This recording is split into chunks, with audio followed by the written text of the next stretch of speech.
په افغانستان کې د ولسي وګړو مرګ ژوبلې ډېرېدو مدني بنسټونه او عام افغانان اندېښمن کړي.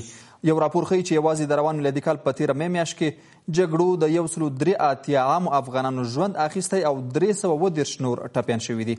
د ملګرو ملتونو د مرستندویه پلاوي یو نما د 2018 زېږدیز کال د ملکي تلفاتو راپور ښیي چې په دغه کال کې تر 100,000 ډیرو ملکي وګړو ته مرګ ژوبله اوښتی چې 3,426 تنه پکې وژل شوي او 2,002 نور ټپیان دي.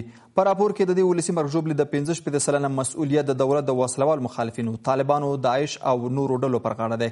60% د دولت، نړیوالو او دولت پلوه ځواکونو او پاتې نورې د دواړو لوریو مسؤلیت دی. خو افغانستان کې د ملکي مرګ ژوبلې اصلي عاملان او مسؤلین څوک دي؟ د کابل نیوز درنو لیدونکو السلام علیکم، زه اسماعیل شاکر یم او تاسو د نن خپرونه ګورئ. په نن کې د ملکي تلفاتو موضوع څیړو چې پر موضوع به راسره دوه قدرمن میلمانه بحث وکړي. مدني فعال شریف الله شرافت او سیاسي شنونکی داود اساس. ستړي مه شئ. اساس که بس له تاسو څخه پیل کړم. په افغانستان کې ملکي مرګ ژوبله یو وخت به په کلونو به دغه حساب کېده، اوس دا خبره میاشتو ته راغلې ده. دلایل ستاسو له نظره څه دي؟ بسم الله الرحمن الرحیم. کابل نیوز تلویزیون ټولو کارکوونکو او لیدونکو تاسو ته او میلمنو ته سلامونه او په اجازه رابسو. اصلا موږ په افغانستان کې بل څه روان دي، موږ وایو بل څه. افغانستان کې جګړه اصلا د څه دپاره ده؟ اصلا جګړه د ملکي ځپلو دپاره ده. دلته جګړه د دوو قدرتونه چې حکومت طالب وځپي، طالب حکومت دا نه ده.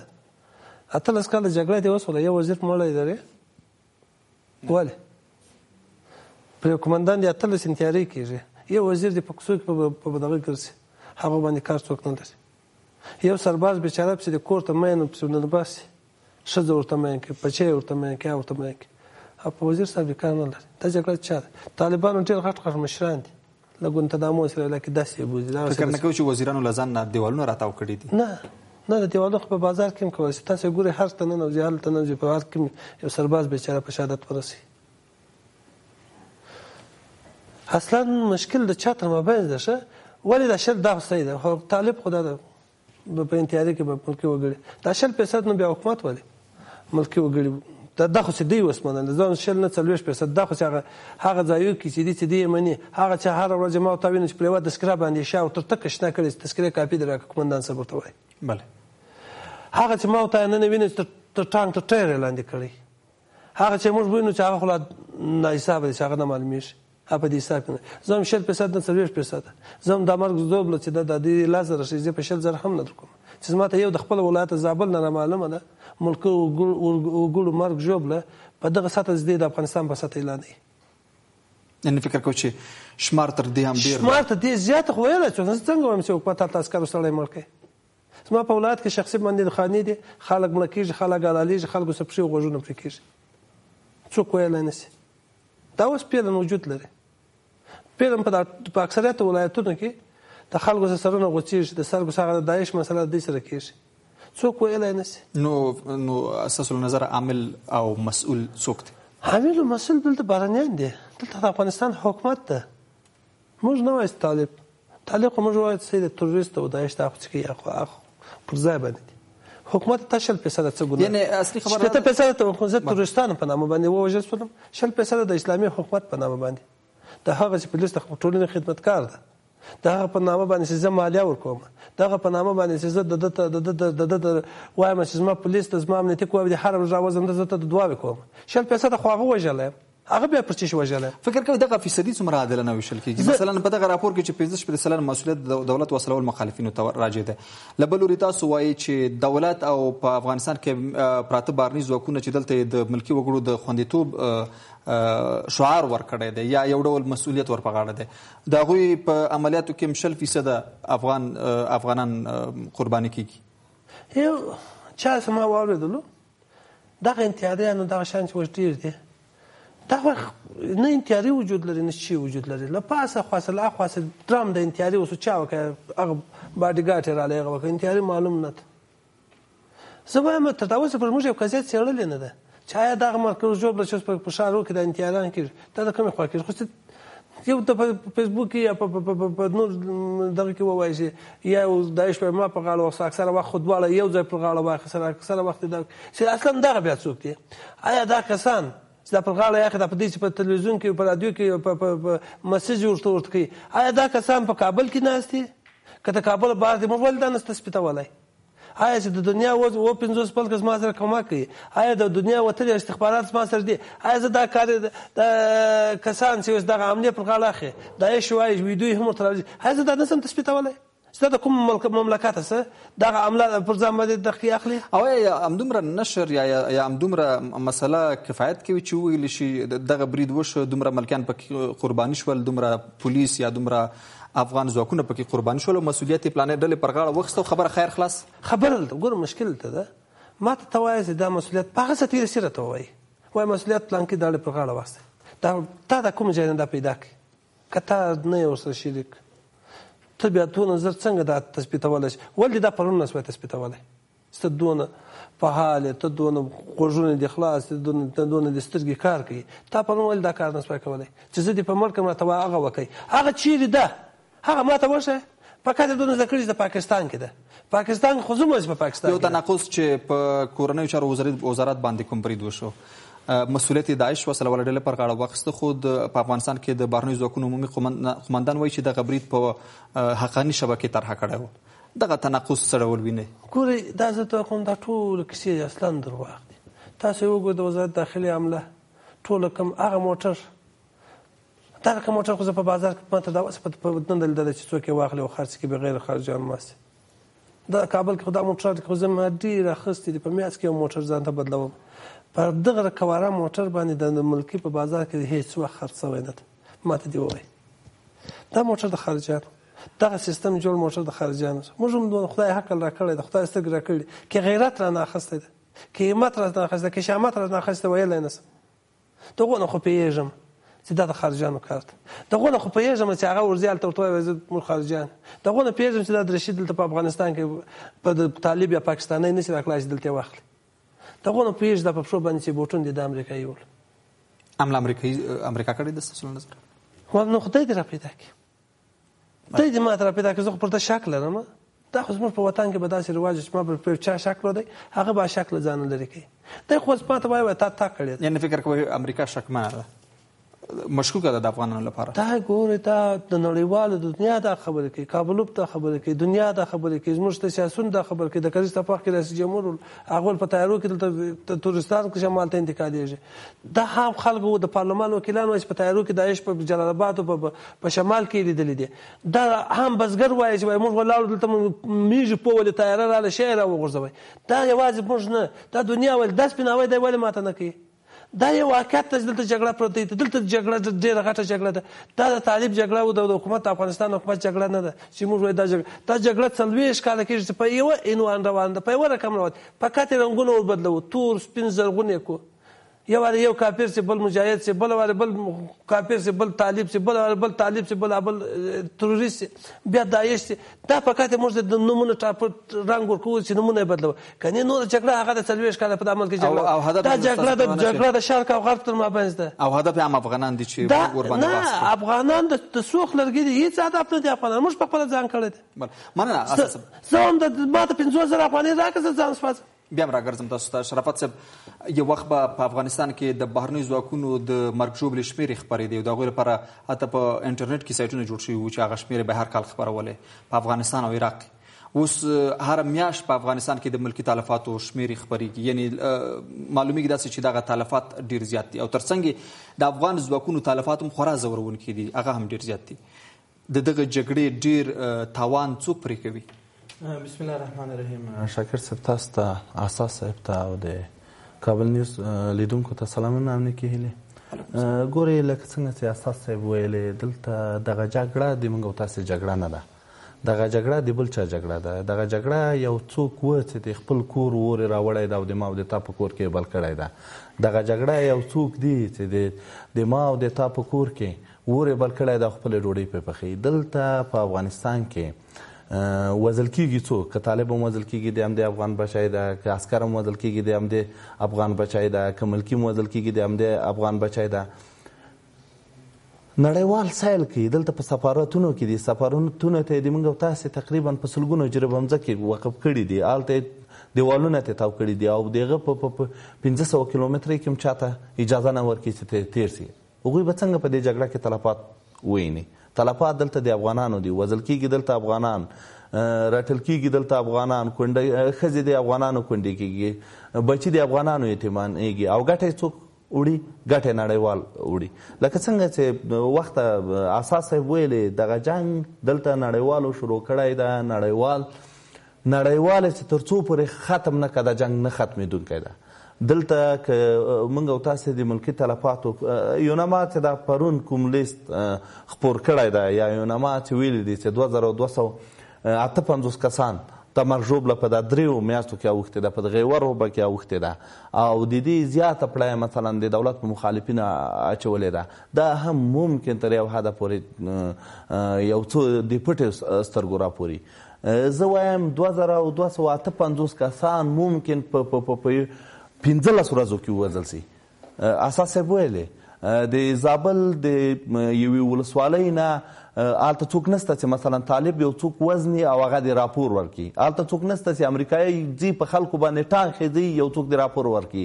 هلته څوک نشته چې د دولت عسکر دی یو کور ولي او دی د راپور ورکړي. ځکه د موږ او تاسې میډیا هم متاسفانه چې ځینې میډیا هم چې دي د موږ او تاسې د هغه چا لپاره کار کوي چې هغه دلته په افغانستان کې جنګ ساتلی ده، په افغانستان کې جنګ ته لمن وهي، د افغانستان جنګ د دوی په ګټه ده. پروس کال همدغه شپې 2-3 ورځې مخکې د زنبق په څلور لاره کې برید وسه. تر اوسه د هغه برید نوعیت نه ده معلوم. ځینې وایي چې توغندی راغلی، ځینې وایي چې نه د فاضلاب ټانکر ته انفجار ورکړل شوی، ځینې وایي چې نه هلته طیاري بم غورځولی ده. د موږ او تاسې تقریبا په سلګونه افغانان پکې شهیدان سوه، مړي ترې تم سوه، ولې تر اوسه پورې هغه د پیښې هغه نوعیت نه ده معلوم.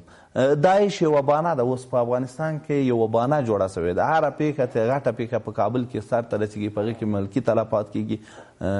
متاسفانه نړیواله په داعش شورا کې شرافت صاحب د مسؤلیت باندې تاسو لږ رڼا واچوئ چې طالبان یا داعش پورې تړلې ډلې یو برید کوي، هغوی په جګړه کې دي او ممکن هغه سي ارزښتونو ته چې په حکومتي کچه ادعا کېږي دومره ورته قایله هم ونه اوسي.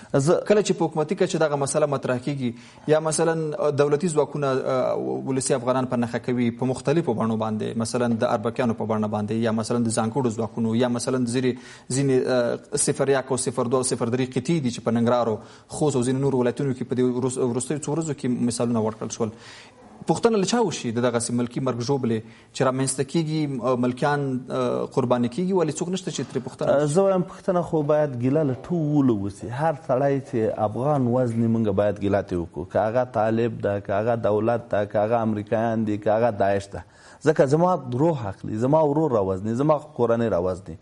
خو ډېره پوښتنه ډېره ګیله باید له دولته وسي. موږ چغې وو چې مثلا داعش دا کار کوي، په څنګ کې موږ هم د دولت هماغه پیښې تکراري.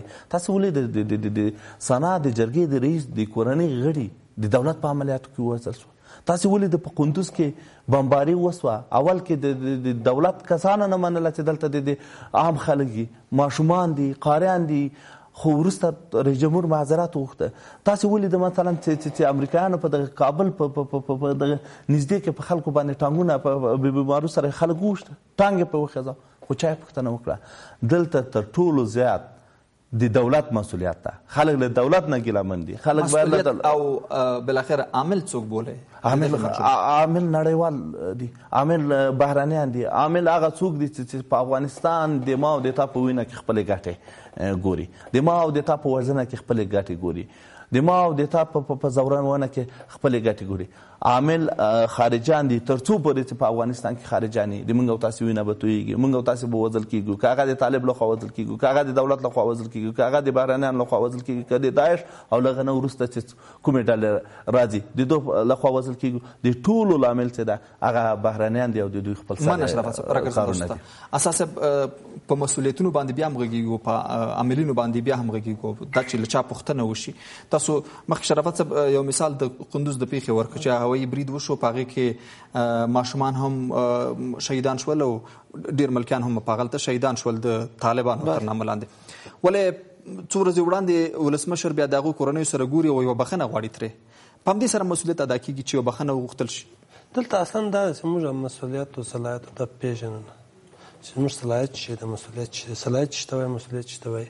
تاسو وګورئ د هغې پیښې خپله رئیس جمهور وویل دلته وسلوال طالبان د پاکستان د کوټې د شورا لوړپوړي غړي ول موږ هغه د منځه یوړو پاته هغه د مدرسې څو کوچنیانو هغه طالبانو خپله ویشتلي شهیدان کړي دي. نو دلته چې یو وخت کې دا نو زه بیا کوم مسؤلیت وبولم چې تا خپله تروریست بولې ته وایې پرون دې راته وویل چې تروریست نن بیا بخښنه غواړي. خو یعنې 2 ورځې وړاندې وویل چې دلته تروریستان وروسته ملګري ملتونه هم راپور ورکوي چې نه ملکیان دا خو زه هم پوهېږم چې ملکیان او ولسمشر هم بیا بخښنه غواړي. زه درته وایم موږ یا نړیوال قوانین یا خپل قوانین یا خپل یو اسلامي قوانین چې موږ نن یو پیسه د یو د ملک مسلمان باید پر هغه اسلامي قانون پر ځان اول عمل وکړو. په داسې اماکنو کې چې هغه د اسلام مرکز یا مدرسه یا مسجد چې هلته تدریس کېږي د قرآن شریف موږ حق نه لرو که هلته واوسېږي یو ډېر غټ تورست هم واوسېږي. موږ غواړو چې تورست موږ دې ځای ته راکش کړو چې هلته په هغه به موږ قرآن شریف پر یاد کړو که موږ دا وایو. زما په قرآن شریف باندې که څوک عقیدهمند شي راسره نه هغه نور تروریست کېدای شي نه هغه نور نه ظالم کېدای شي هلته د حفظ کېدی هلته بګړۍ تړل کېده. زه په دې کې هیڅ حق نه ورکوم د افغانستان حکومت چې هلته اوس خو د مولوي ایب الله هم اوسېږي که ملا عمر هم اوسېږي که اسامه هم اوسېږي په دغه ځای باندې یا پر مسجد یا پر مدرسه یا پر داسې ځای نه باید دوی بمبار وکړي. دا خو موږ ته جواز در راکوي که موږ داسې راواخلو هغه سره راواخلو دا اوس پرې داسې نه پېښ شوی. اولین وار ده چې په دې 18 کلنو حکومت کې داسې پر مساجدو او پر عیدرو او پر مدرسو باندې بمبارونه کوي او پر جواز ورکوو. د اسلام په تاریخ کې په نړۍ کې دا نه راغلی. دا نن یوازې ورځ ده چې زه فقط معذرت غواړم. ما هلته ګوره ما ته موږ وایو چې طالب قرآن شریف وځلی دی ما هلته حافظ وسوځوی د هغه حافظ یو قرآن بستا قرآن په بدن کې حفظ کړی ولو هغه ما ټوټه کوي قرآن مې وسوځوی. زه بیا هم وایم تروریست او کله به داسې هلته زه د یو خبر هغه په هغه کې ما ته یو مهمه موضوع ده ګورئ موږ راسې موږ ته مسلمانان یو. ما په هغه ورځ چې ولې دلته په مطبوعاتو کې وزارت دفاع هغه ویډیو نشر کړی دی پاکستان یو بیرغ پر موټر باندې چې دا دی بیکز دا د پاکستان. زه په هغه ورځ باندې دلته روان چې ما په کابل په ښار کې زما نه مخه یو 2 کرونا تېر شي په یو باندې د امریکا بیرغ او په بل باندې د اروپا د کاناډایانو بیرغ ولو په ډېر افتخار موږ په دې باندې شرم نه کوو چې په موټر مې د کاناډا بیرغ ده د امریکا بیرغ ده. زه چې پاکستان مې دښمن ده خو بیا مې اسلامي کوی وات خو ده زه هم پاکستان پس ما ایسای دښمني زما خدای ها بیرغ خو اسلامي بیرغ ده. زه څنګه کاناډي بیرغ ته امریکایي بیرغ نه دونه بد نه ولم لکه د پاکستاني چې وم بمبار کې پاکستاني بیرغ ده.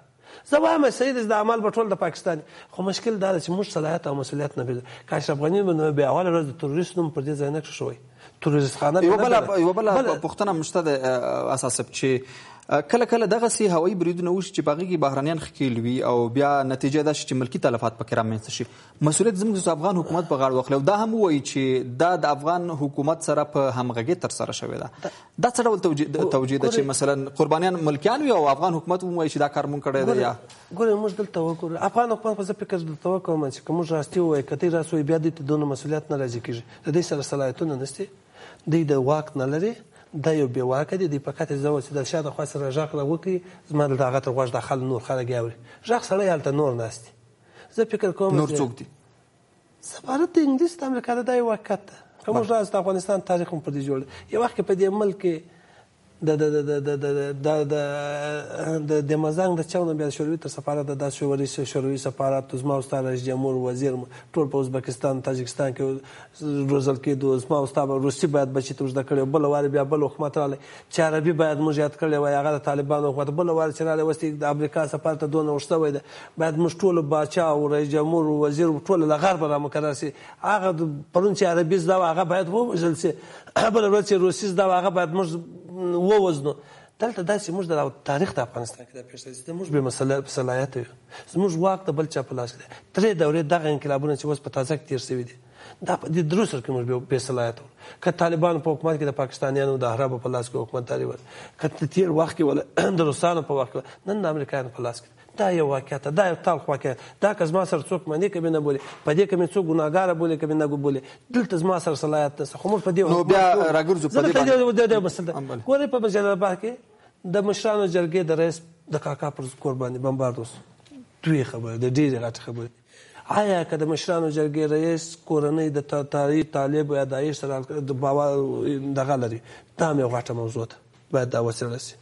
د مسلم یار د کاکا کورنۍ ټوله دی د مشرانو جرګې رئیس ته او دی د تورستانو سره ارتباط لري. او که د مشرانو جرګې د کاکا کورنۍ هم یو څوک راځي د تروریست په نامه باندې وژني، نو هغه باید په یو لوړه سطح باندې د دې محکمه وسي، نه په کښته سطح باندې. دلته ډېره غټه موضوع خو مسلم یار صاحب هم هغه شوق چې د سر د سنا ده او د رئیس جمهور هغه اتحاد خراب نشي او رئیس جمهور د داسې خبر نشي د کاکا ته زوی د ماما ته زوی تر مرګ تېر ده فقط یې وارلی په کور کې ورته کښېناستی ډېرې ټیټې سترګې چې کښېناستی فاتحه یې ورکړله. زه هم راځه دا ستا کاکا وژل شوی ده، ستا په کاکا وژل شوی ده، ته رئیس د مشرانو جرګې د دې قاتل څوک ولو؟ ګناه څه وله؟ مننه اساس حل لرو لپاره راګرځم تاسو ته شرافت صاحب. بالاخره مرګ ژوبلې رامنځته کېږي، ملکي تلفات او په ټوله کې د افغانانو وژنه باید یو مرجع اوسي چې پوښتنه وشي. تاسو اشاره وکړه چې عامل بهرنیان دي، له بهرنیانو څوک پوښتنه وکړي مرجع شته؟ ګورئ دغه مرجع له ټولو نه ورکه ده. یو وخت کې به چې په د مملکتونو ترمنځ ستونزه راتله، په یو مملکت کې به خپلمنځي ستونزه راتله، چېرته به تله خلک ملګرو ملتو ته بتله. خو له بعده مرغه په افغانستان کې ملګري ملتونه بېطرفه نه دي، هغوی هم دلته رول لري، د هغوی عسکر هم مونږ وزني، د هغوی له قومندې لاندې هم خلک مونږ وزني، دولت هم په همدې شکل دولت هم خلک وزني. یعنی فکر کوم چې کچېرې مسؤلیت حکومت ته ورکو، حکومت دی وکړي چې له خارجیانو نه د افغانانو یا د ملکي مرګ ژوبلې پوښتنه. ما درته ویلې چې دولت ته مثلا دویم درجه کې دولت مسؤلیت لري، د یو ملک د وګړو مسؤلیت څوک لري؟ حکومت یې لري.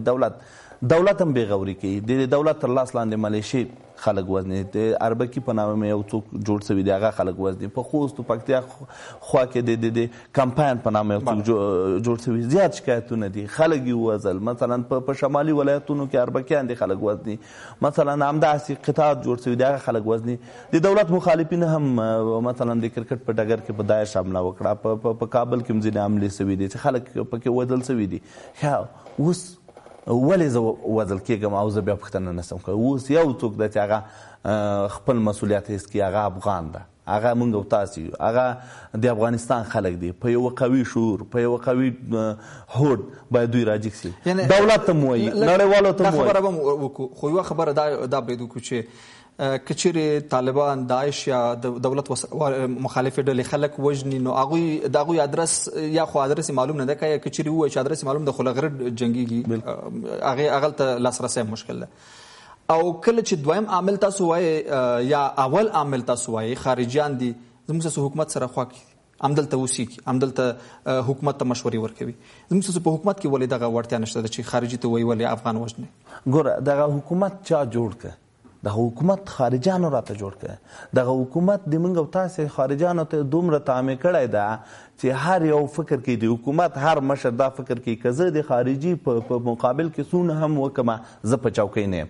تاسې وخته یادونه وکړه چې ځینې وختونه خارجیان بمبار کوي، هلته چې ملکي تلفات پکې رامنځته کړي افغان دولت یې په غاړه اخلي. ولې د ماودتا په ملک کې دوه رئیس جمهوران دي؟ یو د هویت مني، بل د هویت نه مني. ولې د ماودتا په ملک په یو وزارت کې دوه وزیران دي؟ یعنی په موږ داسې باندې چې کچېرې حکومت کېږي د افغانانو د قربانیو په نتیجه کې کېږي. بالکل، یعنی دغه خلک چې د موږ او تاسې د قدرت په راز کې دي، دا خپل قدرت، خپل هغه بقا د ماودتا په وینه کې ویني. او بل د لاسرسي مسله مو یاد کړه، په حل لارو کې به راته ووایي چې بالاخره مسؤلیت چاته ده او څوک باید له چا نه پوښتنه وکړي، افغانانو یا په ټوله کې د ولس مسؤلیت باندې؟ راګرځم تاسو راګرځم شرافت صاحب، حل لارو کې اساس څه وشي اوس باید؟ ګورئ د حل لاره زه ملامت ټول د افغانستان خلک بولم. هر وخت چې دغسې حالت ته تغیر وکړي هغه خلک ورکوي.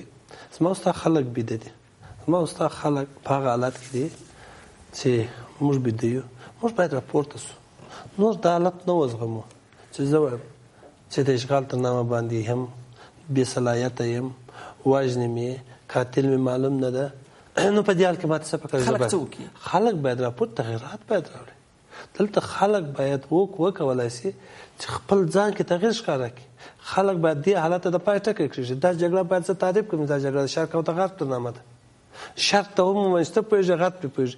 داسې یې وکړم لکه اوکراینیانو چې وکول، داسې یې وکړم لکه سوریایانو چې وکول، داسې یې وکړم لکه عراقیانو چې وکول، چې جګړه دوی اوسې سره پرېښول، جګړه دوی بېرته راځي.